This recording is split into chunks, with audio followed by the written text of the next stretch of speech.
Welcome to Recovery TV. I have a question for you. Is your spouse or partner constantly making you feel like you're going crazy? Well, they could be gaslighting you, and I have more on that coming up.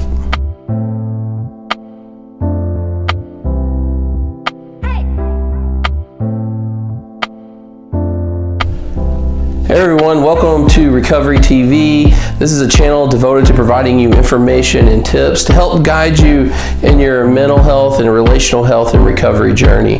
If you find our videos helpful and useful, please subscribe to our channel and don't forget to hit the notification button so you'll be notified as more videos are posted. In this segment of Recovery TV, I'm going to address this concept of gaslighting. What is it and how do I spot it? In fact, this might even be the first time you've even heard the term. And so I'm going to start by giving you a definition of the term and where it came from, and then go into 7 characteristics of gaslighters so that you can spot it when it's happening in your relationship. But I want to encourage you to stay with me to the very end of this video because I have a really important bonus tip I want to share with you when it comes to gaslighting.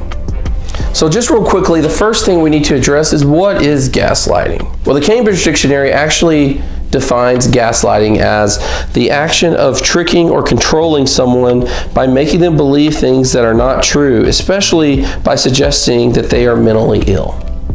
So basically, gaslighting is a form of psychological control and manipulation. So gaslighting originally stems from a 1944 Ingrid Bergman film called Gaslight.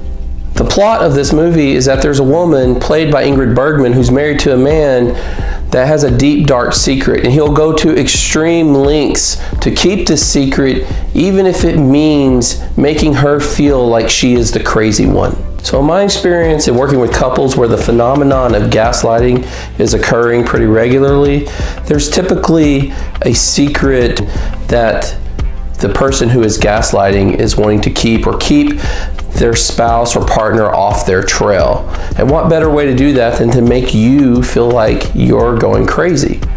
I want to give a really important disclaimer here. If you come to the determination that your spouse or partner is a gaslighter, that does not necessarily mean that he or she is a psychopath.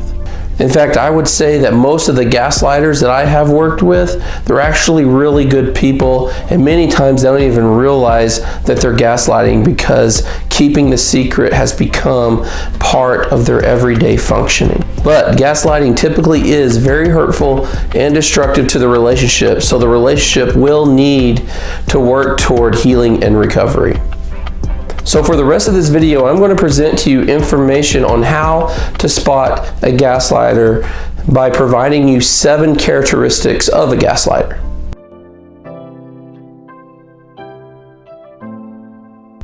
The first gaslighting behavior that I'm going to present to you really serves as an umbrella for all of the rest of the behaviors I'm going to present in this video, and that is crazy making. So you heard me say earlier that gaslighters are very good at making their spouse or partner or other people that are close to them feel like they are going crazy. Again, that's the essence of gaslighting. That's the whole point, to make you feel like you're going crazy so that you will stay off their trail. So one way that they do this is they will blatantly lie and tell tall tales when you have evidence or proof of their misgivings or the concerns that you have. For instance, with a situation involving betrayal trauma like sex addiction or infidelity, which is one of the areas I specialize in, spouses of gaslighters are often suspicious of their extramarital behavior early on. So in their angst, they might go through a phone record and find suspicious numbers that were called and actually present that to their spouse, and even though the evidence is right there before their very eyes, the gaslighter will still vehemently deny that they called those numbers. Number 3, gaslighters will trivialize your feelings.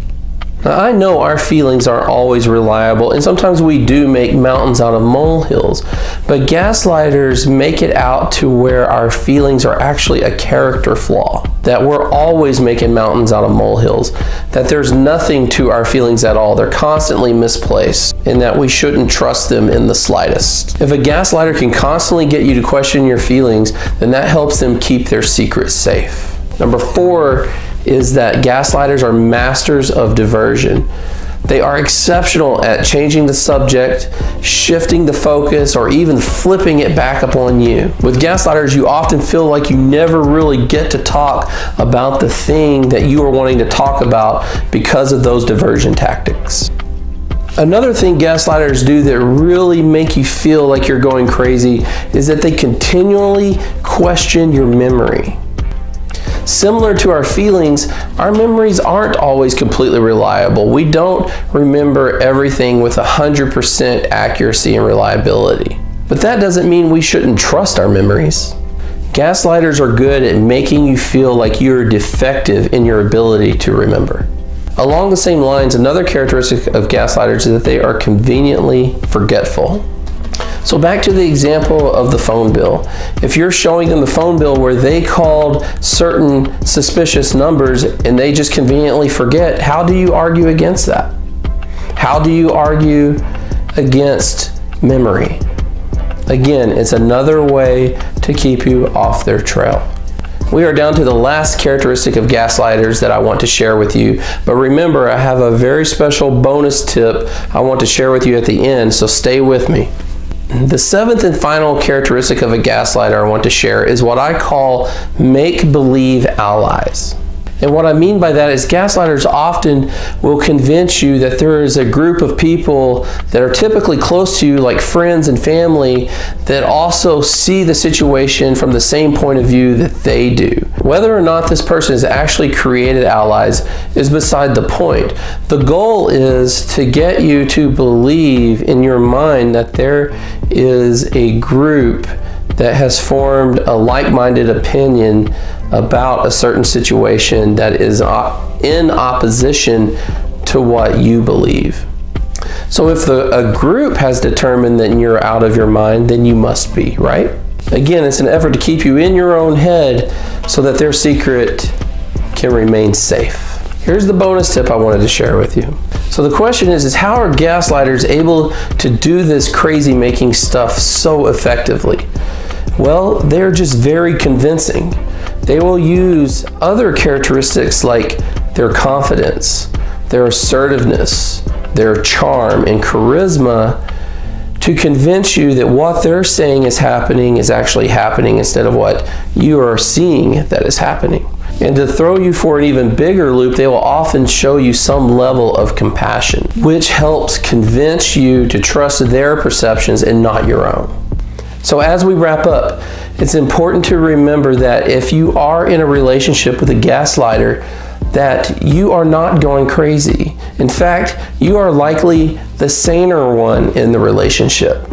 And your next steps are very important. My encouragement to you is that if you have found yourself to be in a relationship with a gaslighter, is to go ahead and seek out professional help so that a therapist or counselor can help you navigate through these mucky waters. And I've provided links in the description of this video below to therapist directories where you can search for therapists in your area to help you do that. I thank you for tuning in with us. I wish you well on your journey and hope to see you back here next time.